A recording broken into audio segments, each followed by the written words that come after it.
Hey, dear students, welcome back to your chemistry classes. So, in the previous class, we were discussing about some basic concepts of chemistry. So, in this class also, we are going to discuss the next topic of the same. So, just let me have a recap of what we have discussed till now. In the previous class, I have discussed about the chemical equations for chemical reactions. If you all remember, we have discussed the two different types and the representation of chemical equation. First was word equation and the next was symbol equation.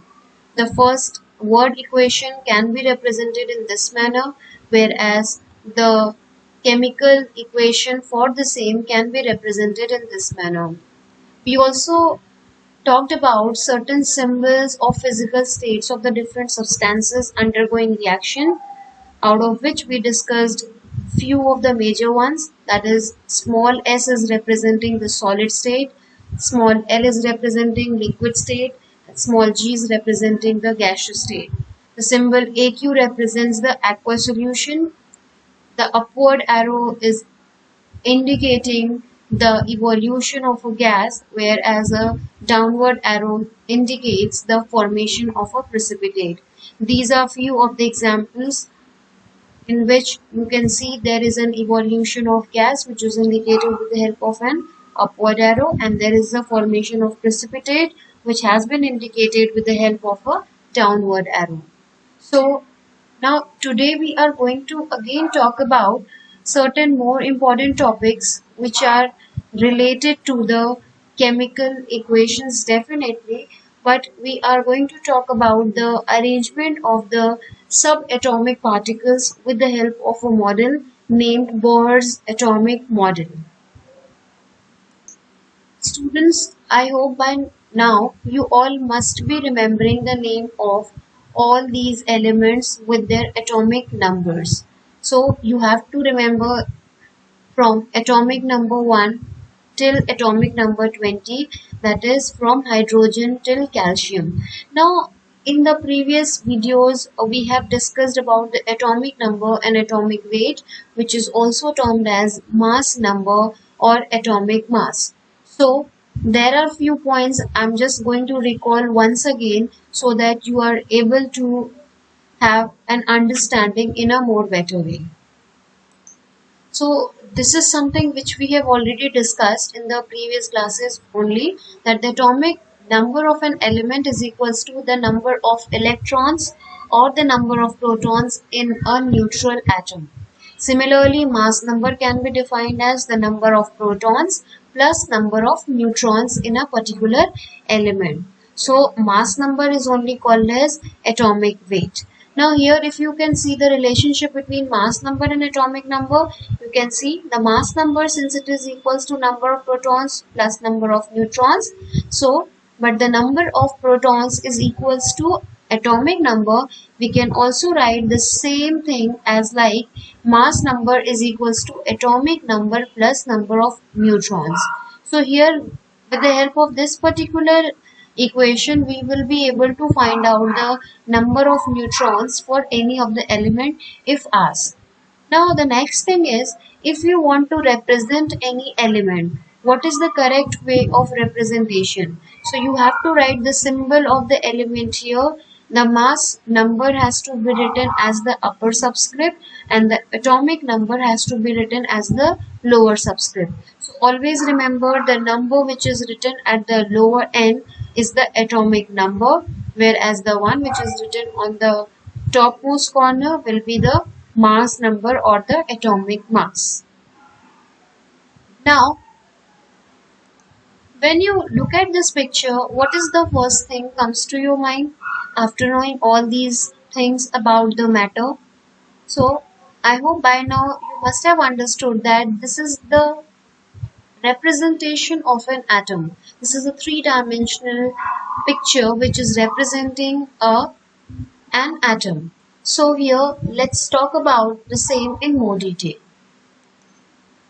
The most accepted form of the model till today is the Bohr model of the atom, which is also called as the planetary model of the atom.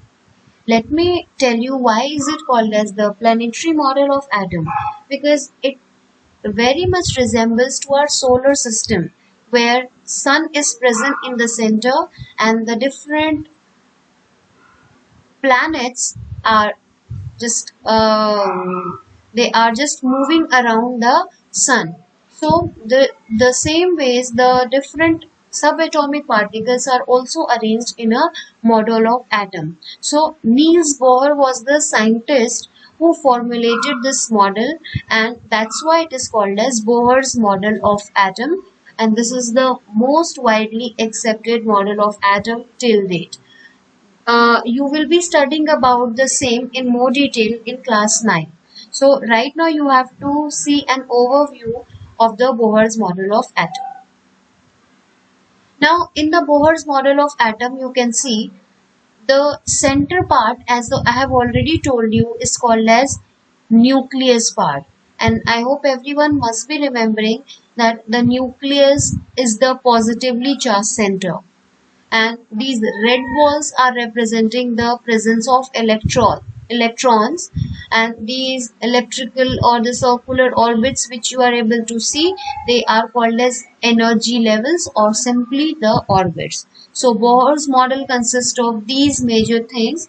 The very first is the nucleus, second is the electron, and the third is the energy levels. Now nucleus is the one which is containing the neutrons and the protons inside it, and nucleus is the positively charged particle. Why is it so? Because the protons are positively charged, whereas the neutrons are neutral. They do not carry any charge, and that's why the overall charge which appears on the nucleus is the positive charge. Now this is the model of the atom, where you can see the positively charged center nucleus is represented. The first energy level is called as K shell. The second energy level is called as L shell. The third is called as M shell, and the fourth is called as N shell. So rather than starting it from A, B, C and D, it is starting from K, L, M, N and so on. If there will be the fifth orbit, then it will be the O shell. So here the first orbit or the first energy level can be said as to be the first shell or the K shell, second shell or the L shell, third shell or the M shell, fourth shell or the N shell and so on. So this is how the representation of the Bohr's model of an atom is done. Now it is very obvious here that this positively charged nucleus will contain all the protons and the neutrons of that particular element, whereas the electrons will go in these orbits which will keep on revolving around the nucleus. So is there any criteria by which we can decide what is the number of electrons will be accommodated in a particular shell, or it can be any number which can be accommodated in any of the shell? No. For the same we follow up with the rule which is called as 2n square rule. Now n is representing the shell here. So if you write 2n square and then put up the value of n is equals to 1, 2, 3 or 4, you will find that the first shell is able to accommodate only 2 electrons, which means in the first shell there will only be the presence of 2 electrons or 1 electrons or no electrons. It cannot never be more than 2 electrons. Similarly, in the second shell also there is a presence of 8 electrons. Then in the third shell it can be accommodation of 18 electrons. For the fourth shell it will be 32 electrons. For the fifth shell it will be 64 electrons and so on. You just have to keep the value of n is equals to 1, 2 or 3 and you will get the number of electrons. Although later on this rule was not able to follow up with all the elements which are existing today. So 2n square rule is only applicable till atomic number 18, which is argon. So now if you can see the structure of a hydrogen atom here, the center part is representing the nucleus which contains protons, and since hydrogen atom does not contain any neutrons, which I have told you previously also, so it is just representing P with a positive sign, and the very first shell is containing just one electrons. So it is because the atomic number of hydrogen is 1, which means that it contains just one electron and one proton. Similarly, if we talk about the structure of helium atom, you can see it has the atomic number of 2, which means it has the presence of 2 protons, 2 electrons, and if you will look at its atomic mass, it has an atomic mass of 4, which means there will be presence of 2 neutrons as well, and that is how the representation of any of the atom will be done. This is for hydrogen atom, which does not contain any neutron, whereas this is for the helium atom. The same thing what I have discussed just now has been represented here, and that is, this is the first energy level, this is the second energy level, this is the third, and this is the fourth. So these are the electron shells which we can call it as. So as just now I told you, the K shell can contain only 2 electrons, L can contain 8 electrons, M contains 18 electrons, and N contains 32 electrons. But this is not possible for all the elements. It is only followed up till atomic number 18.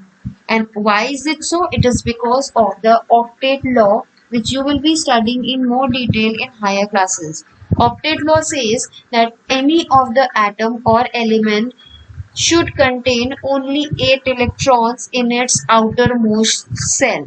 The shell which is present towards the outer side is called as the valence shell. So if the valence shell contains 8 electrons, that is called as the octet law. And for hydrogen and helium, there is one another law which is called as duplet law, which says it should contain only 2 electrons in its valence shell, which is the outermost shell here.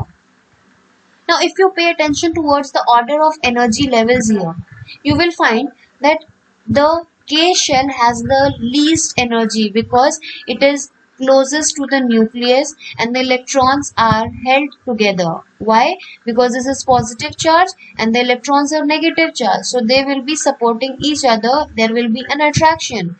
Whereas if we move from K shell to L shell, the energy becomes higher because the holding capacity gets reduced. If you further go outside towards M shell, the energy again increases, and in the last N shell, then you will find the energy is the highest, and if you further go out, the energy will keep on increasing. Now it means that as you go away from the nucleus, the energy of the orbit or the energy shells keeps on increasing. And this is how you need to remember that whenever an electron will be removed, it will always be from the outermost or the valence shell and not the inner ones.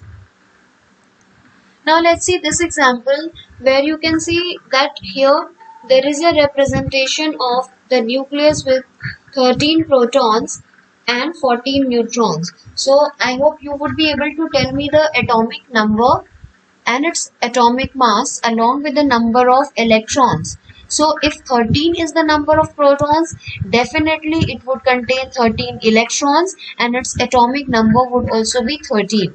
Now just add these two numbers, that is the number of protons plus number of neutrons, we get the mass number. So here the atomic number of this particular atom represented here is 13, whereas the atomic mass is the 27. So if you can see here this particular structure of atom, this is of aluminium, where you can see the arrangement of electrons. The first shell contains only 2 electrons. The second shell contains 1, 2, 3, 4, 5, 6, 7 and 8 electrons. And the last shell is containing 1, 2 and 3 electrons. And that is how the 2n square rule works. That is the filling up of the electrons as per the 2n square rule. Now next I have taken the example of a nitrogen atom, where you can see there are presence of certain positively charged balls which are representing the protons. The green colored balls which are not showing any charge is the neutron, whereas these blue balls which are having a negative charges are called as electrons. So the atomic number of nitrogen is 7. So you will find the number of electrons here 1, 2, 3, 4, 5, 6 and 7. So there will be the presence of 7 protons, and since the atomic mass of nitrogen is 14, there will be 7 neutrons also. So this is how we represent the structure of any of the atom with the help of Bohr's atomic model. So now students, these are some of the important terms which you are supposed to know. That is the atom, which I have already discussed, which is the smallest unit of matter that has the characteristics properties of the substances, or they can also be said as to be the building blocks of matter. Electrons, it is the subatomic particle which is negatively charged and is present outside the nucleus of an atom. Similarly, proton, it is also a subatomic particle which is positively charged and is present inside the nucleus of an atom. For neutron, which is represented at small n, is a subatomic particle which do not carry any charge. You cannot write neutral charge. Either you write neutral or you write do not carry any charge. Neutral charge is not the correct way of writing or speaking. Now there are two new terms which you might not be knowing, that is the valency and ions. Now let me brief you about the valency in very short. Valency is the combining capacity of an element. So just now as I talked about the octet law or the duplet law, every element tries to get 8 electrons except hydrogen and helium, whereas hydrogen wants to keep 2 electrons in its valence shell or the outermost shell. So whatever number of electrons are less or more, the atom will try to acquire that particular number of electrons either by losing or accepting the number of electrons depending upon its ease and depending upon its stability. So now that is what is called as valency, that is the combining capacity. Let us understand this with the help of the next topic, that is ions. Now when these atoms lose any electron, it acquires a positive charge on it. And whenever any atom acquires any number of electrons, it gets a negative charge. Just let me tell you why it is getting a positive charge and why when on getting an electron it is getting a negative charge. It is so because when we know in a neutral atom, it is the number of protons which is always equals to number of electrons. So suppose when electrons are lost, so the negative charge gets less and the protons are still the same. So therefore there is an overall positive charge which appears on the atom. So if the positive charge appears on an atom, it is called as cations.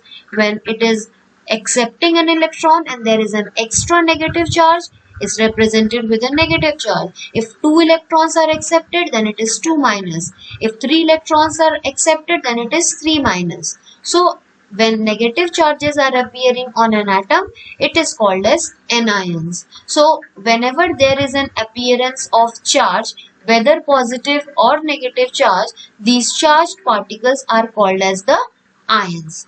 There is one more category which is called as polyatomic ions, which are the group of atoms containing a charge collectively, which means here it is CO3 2 minus, which means this 2 minus is not completely belonging to this carbon or this oxygen.